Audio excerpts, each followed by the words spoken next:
또 그랬습니다. 예, 오늘은 이제 대산 종사님께서 이 평소에 즐겨 듣는 노래가 있었나 봐요. 그 노래를 늘 듣기만 하다가 참 한번 해봐야겠다 하고 부르려고 하니까 될까요? 이거를 듣기만 하다가 실제로 부르려고 하니까 잘 안 불러지더라. 그러면서 듣기만 하면 안 되는구나. 실제로 내가 불러봐야 되는 것이구나 라고 하시면서 이거는 부를 수 있는 것도 훈련이 돼야 되는 것이구나. 훈련법도 실지 훈련을 통해서 내 것으로 만들지 않으면 힘을 얻을 수가 없는 것이구나 라고 하시면서 누구나 이 훈련법으로 10년 정도만 꾸준히 노력하면 반드시 용솟음치는 기쁨을 맛보게 될 것이다. 이렇게 말씀을 하고 계시네요. 10년 정도만 꾸준히 할 수 있다는 게 쉽지 않죠. 한 달만 꾸준히만 해도 큰 성과를 보실 텐데 그 한 달도 쉽지 않죠. 어쨌든 이 실지 훈련을 통해서만이 내 것으로 만들어갈 수 있다라고 얘기를 하고 계시네요. 그러시면서 이 교화단 마음책자에 보면은 대추 하나리라는 시를 그 장석주 시인이 대추 하나리라는 시를 올려놨더라고요. 참 많은 걸 생각하게 해주는 시더라고요. 대추 하나에는 그냥 대추인 줄 알고 우리는 그냥 먹었잖아요. 그 하나에는 이렇게 많은 뜻이 들어있더라고요. 저게 저절로 붉어질 리는 없다. 저 대추 하나에는 태풍 몇 개, 저 안에 천둥 몇 개, 저 안에 벼락 몇 개, 저 안에 번개 몇 개가 들어있어서 붉게 익히는 것일 때다. 저게 저 혼자 둥그러질 리는 없다. 저 안에 무설이 내리는 몇 방, 저 안에 땡볕 두어 달, 저 안에 초승달 몇 날이 들어서서 둥글게 만드는 것일 때다. 대추나무야, 너는 세상과 통하였구나.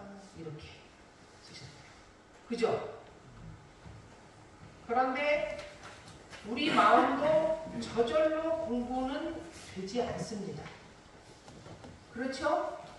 다만 하고 또 할 뿐이지. 마음 공부를. 우리 삶 속에서도 태풍이 몇 개나 있으셨습니까? 천둥이 몇 개나 쳤겠습니까? 벼락은 또 얼마나 많이 맞아보셨겠습니까? 그죠? 번개는 또 얼마나 많았겠습니까? 저 작은 대추 하나도 온전한 자기 모습을 갖추기까지 온갖 시련이 있었고, 우리 마음도 몇 천 번의 고삐를 잡아내고 몇만 번의 연습으로 종래에 익힌 습관을 제거하기 위해서 또 하고 또 잡아내고 힘을 써서 법에 길들여서 일원상처럼 둥그러졌을 것입니다. 그렇죠? 어렵지만 힘든 과정을 이겨내면서 원하는 결과를 얻어가는 것, 이것이 바로 훈련이며 그 훈련의 과정이며 그것의 결과물이다. 그런 생각을 해봅니다. 제가 한번 교무 훈련을 하러 갔습니다. 어느 후배 교무가 저희 방에 놀러 왔어요. 이제 근무하는 환경이 좀 저희하고 좀 달랐어요. 좀 어려운 근무 환경에 처해 있었는데 근무 환경을 쭉 얘기를 하면서 막 힘이 든다고 얘기를 하더라고요. 고민 얘기를 막 얘기를 하길래 제가 이제 그 김도선 교수님 때문에 타로를 이렇게 배웠잖아요. 그 타로 카드를 가지고 왔었어요. 누가 이제 고민 얘기를 하면 좀 봐줄까? 그거 가지고 가가지고 그 친구가 이 고민을 다 들어주기는 힘들고 이게 타로 카드로 잠깐 이렇게 봐줄 수는 있거든요.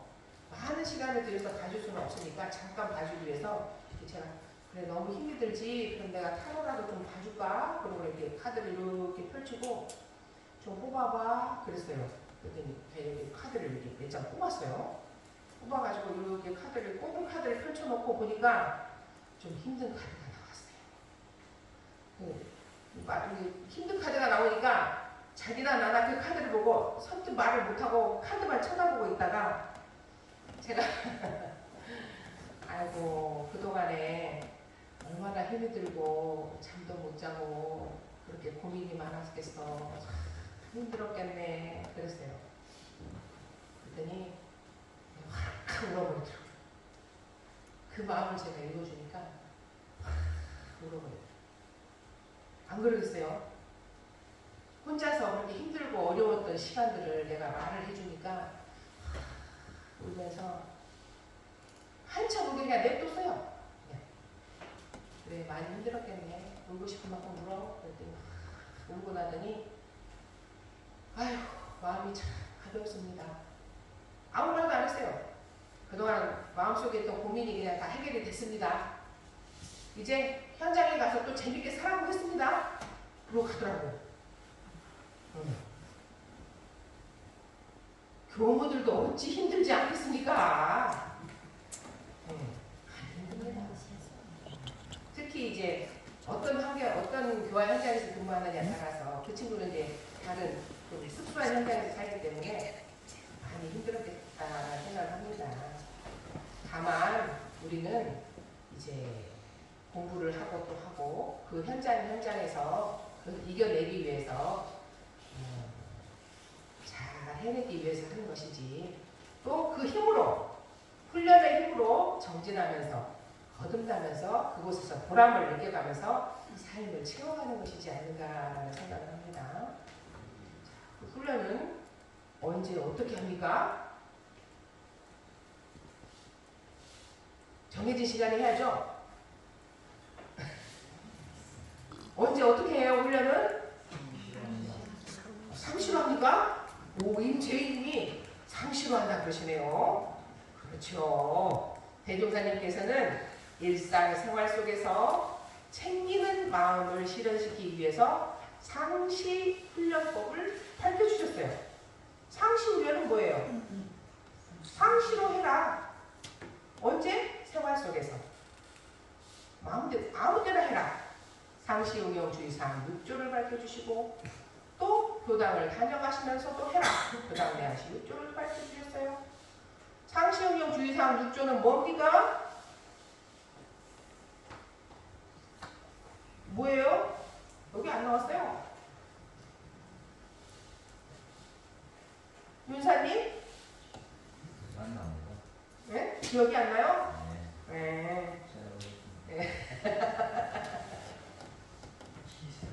네, 그렇죠. 응용하는데 온전한 생각으로 취사하기를 주의할 것이요. 살면서 항상 온전한 생각으로 취사하기를 주의하고 응용하는데 응용의 형세를 보아 미리 연마하기를 주의할 것이요. 노는 시간이 있으면 형정복교 연습하기를 주의할 것이요. 형정복교 연습하기를 다 마치면 의리연마하기를 주의할 것이요. 석과도 살림에 대한 일이 있으면 다 마치고 잠자기 전 남은 시간이나 또는 새벽에 정신을 수양하기 위하여 염불과 자선하기를 주의할 것이요. 모든 일을 처리한 뒤에 그 처리권을 생각해 보되 하자는 조목과 말자는 조목의 실행이 되었는가 못 되었는가 대조하기를 주의할 것입니다. 일기 쓰면 돼요. 일기. 교화당 마음공부 책자에 나와 있는 일기를 쓰면 다 실행을 하는 것이 됩니다. 그렇죠? 예. 그래서 이거는 스스로 하는 훈련이라 자력으로 하시는 겁니다. 상시응용 주의사항은 자력훈련입니다. 자력훈련. 스스로 하는 훈련. 매일매일 일기를 통해 점검하고 스스로 하시는 훈련입니다. 교당량시 주의사항은 이 스스로 계속 상시로 훈련을 하다가 교당에 오시면 어떻게 해야 되냐? 문단을 하시라 이거죠. 감정을 얻으시라 이거죠. 그래서 회오, 궁금한 것을 얻어가시라 이거죠. 그리고 정기로 입선을 해야 되고 법회에 참석하셔야 되고 반조 공부를 해라. 그리고 이거는 타력 공부입니다. 타력. 자력으로 공부를 하다가 오셔서 타력으로 훈련을 하셔야 됩니다. 그래서 생활 속에서 상시응용 주의사항 공부가 바탕이 되셔야지만이 교당 내왕시 주의사항 공부를 하시는 것. 이것이 사실적 도덕의 훈련입니다. 우리 양혜인 청년이 일기를 참 열심히 써요. 이 친구는 하루도 안 빼고 일기를 써가지고 한 달 일기를 메일로 보내와요. 유무념 체크 생각하고 그날의 감정과 그날의 경계거리와 감사 일기를 써가지고 한 달치를 보내오면 제가 1시간에 걸쳐서 그 일기를 한 달치를 다 읽어야 돼요. 쭉 읽고 나서 이제 법회를 보러 오면은 제가 이제 그걸 가지고 문답 감정을 해주거든요. 해주는데 지난번에 그 일기를 읽으면서 같이 문답 감정을 해준 게 있어서 이 얘기를 해볼까 합니다. 제목이 통제 욕구였어요. 통제. 언니와의 경계에 대해서인데 언니와의 경계를 통제 욕구라는 제목을 달았더라고요. 언니랑 이렇게 언니에게 어떤 요구사항이 있을 거 아니에요. 그래서 어떤 요구사항을 언니 이렇게 좀 해줬으면 좋겠어 라고 요구사항을 했을 때 언니가 거절을 하잖아요. 거절을 하게 되면 마음이 상해요. 그죠? 마음이 상하게 되면 언니가 내가 원하는 것을 안 들어주네. 그러면 마음이 상하게 되고 내가 원하는 방향으로 다시 들어주게 하기 위해서 언니를 다시 이렇게 요구를 다시 하게 되고 하면서 언니를 통제하고자 하는 욕구가 막 일어난다는 거예요. 그래서 통제 욕구라는 제목을 달아서 그 일기를 써왔더라고요. 그래서 그 일기를 저는 감정을 어떻게 해줄까라고 연말을 하다가 이 응용의 형세를 따라서 미리 연마하지 못했구나라고 제가 감정을 내려줬어요. 뭐를 미리 연마하지 못했을까요?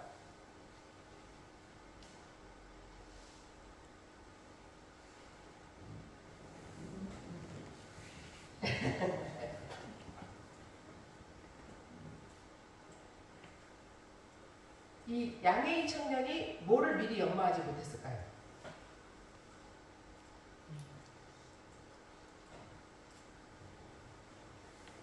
자, 보십시오. 우리는 흔히 상대방에게 뭘 요구하기 쉽잖아요. 그죠? 내가 바라는 말을. 그래서 요구를 했을 때 들어줄 수도 있고 안 들어줄 수도 있어요. 그랬을 때 들어주면 고맙지만 거절을 한다거나 안 들어줬을 때 나는 어떻게 해야 돼요?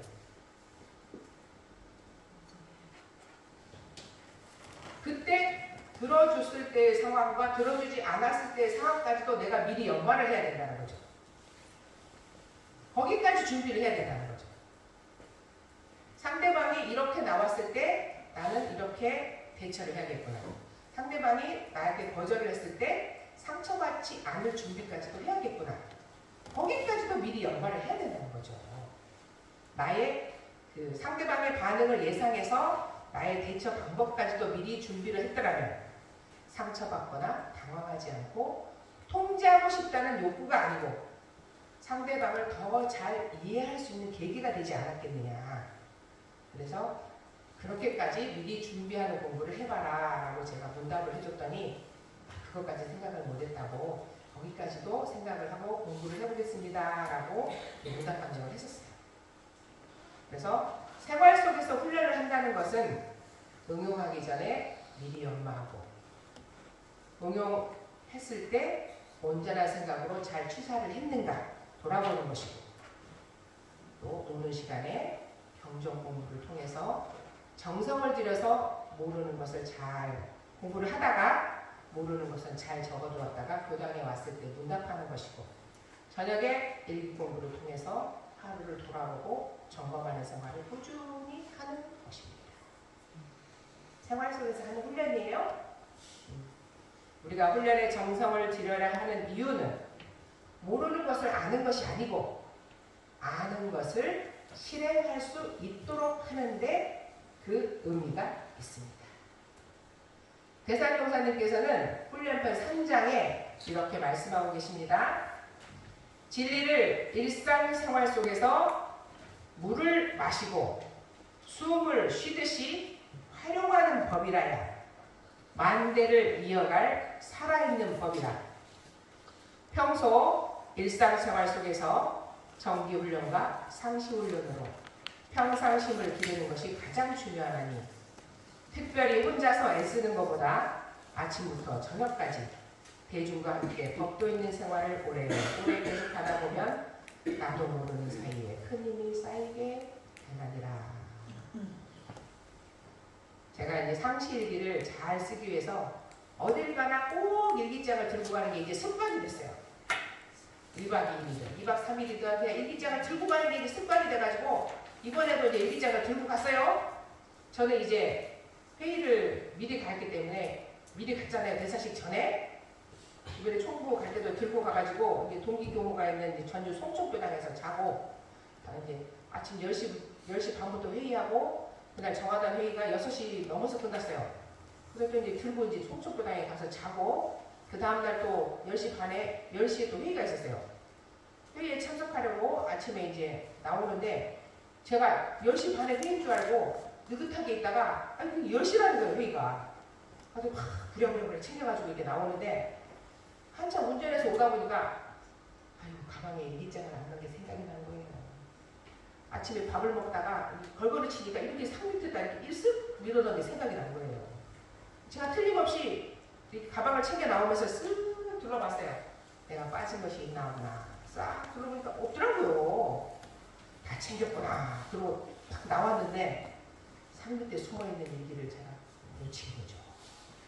오다가 전화를 했어요. 할 수 없이 전화를 해서 미안하지만 일기를 내가 놓고 왔으니 일기를 챙겨다가 저기 총부 안내실에 좀 갖다 놔라. 나는 오늘 집에 가서 모교 병정 호흡방을 해야 되는데 그 일기가 꼭 있어야 된다. 챙겨달라 그랬더니 그걸 빼놓고 갔다고 뭐라는 거예요. 어떻게 해요? 들는 말을 들어야 되고 챙길 건 챙겨야 되고. 그래서 챙겨가지고 돌아왔어요. 대중과 함께 법도 있는 생활을 오래 계속하다 보면 나도 모르는 사이에 큰 힘이 쌓이게 된다. 그 이 법문 말씀이 생각이 나더라고요. 그렇잖아요? 그래서 예전에 제가 이런 이야기를 해준 적이 있어요. 교인들한테. 할아버지가 어린 손자를 데리고 숲속을 걸으니까 늑대가 막 물었잖아요. 근데 이 손자가 무서워하니까 이 마음속에도 착한 늑대가 있고 나쁜 늑대가 있다. 둘이 늘 싸운다. 그 얘기 들은 적 있으시죠? 없어요? 네. 기억 못하시면 제가 또 해드리죠. 재밌어요. 그러니까 이 손자가 그래요. 응? 그러면 어떤 늑대가 이겨요? 할아버지가 뭐라 했어요? 힘센 늑대가 이긴단다? 배고픈 늑대가 뭐라 그랬어요? 배고픈 늑대가 이긴다. 배고픈 늑대가 이긴단다? 오, 얘기를 해줬는데 확실히 다 기억을 못 하시는구나. 그래. 그렇지. 이게 기억을 못 하셔야 제가 또 해드리는 맛이 있죠. 네가 먹이를 주는 늑대가 이긴단다. 그랬어요. 어떤 늑대에게 먹이를 주시겠습니까? 착한 사람. 우리 마음도요, 길들이는 쪽으로 넓어집니다. 훈련을 통해 실행을 하는 쪽이 넓어집니다. 더 이기죠? 힘이 세지죠? 훈련을 통하지 않고서는 새로운 모습으로 변할 수 없고 훈련이야말로 인생을 거듭나게 하는 것이고 범부가 변하여 부처가 될 수 있는 확실한 기름을 알아서 내가 할 수 있는 작은 것부터 하나씩 정성으로 하고 또 하고 대조하고 또 대조해서 저절로 될 때까지 생활 속에서 훈련으로 실지의 복을 쌓아가시기를 바라면서 대산종사님 법어 훈련편 36장을 함께 봉독하면서 마무리를 짓도록 하겠습니다. 봉독하겠습니다. 대산종사 말씀하시기를 이 세상에 입문하여 정기를 하지 않는다면 그것은 마음이 못한다는 뜻이다. 세상의 발전을 기대하기 어려울 것입니다. 우리가 처음 교단에 들어와 공부할 때는 낮에는 일하고 밤에는 연결사선 강의원 회화 일기를 했는데 꾸준히 한 사람은 모두 큰 인격을 이루었고 자기 재주만 있고 꾸준히 하지 않은 사람은 큰 인격을 이루지 못했나니 특별한 계획을 세우려 하지 말고 정기훈련 11과목을 중심으로 반복 훈련을 실시해야 지혜의 문이 열릴 것입니다. 생활 속에서 하는 훈련으로 거듭나는 우리 교도님들 되시기 바랍니다. 감사합니다.